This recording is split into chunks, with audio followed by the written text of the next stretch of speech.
கதை சொல்றேன் கேக்குறியா? பொதுவா மேகத்தை பார்த்து மயில் ஆடுறதுதான் வழக்கம்.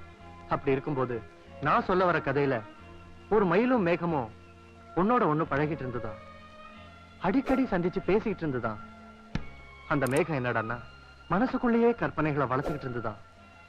என்னைக்காவது ஒரு நாள் இந்த மயில் ஆடாதா, தன்னோட காதலை வெளிப்படுத்தாதான்னு ஒரு கிளைமேக்ஸையே எதிர்பார்த்துட்டு இருந்தது. மயில் என்னடான்னா ஆடாமலே கதையை முடிச்சிருச்சு. சப்புன்னு இப்படி கிளைமேக்ஸ மயில் முடிச்சிருச்சேன்னு மேகத்துக்கு தாங்க முடியாத வருத்தம்.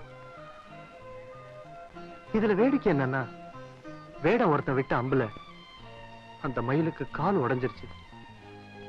அதனால அது ஆடணும்னு நினைச்சாலும் முடியல. அப்படியே அது ஆடினாலும் அந்த ஆட்டம் நல்லா இருக்காதேன்னு அந்த மயில் நினைச்சதுலயும் தப்பு இல்லை.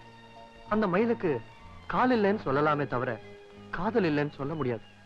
என்ன பொறுத்த வரைக்கும் முடவ கொம்பு தேனுக்கு ஆசைப்படக்கூடாதுன்னு சொல்லுவாங்களே, அந்த மாதிரி ஏழை காதலை பத்தி நினைச்சு பார்க்கலாம், ஆனா காதலிக்கணும்னு நினைக்க கூடாது.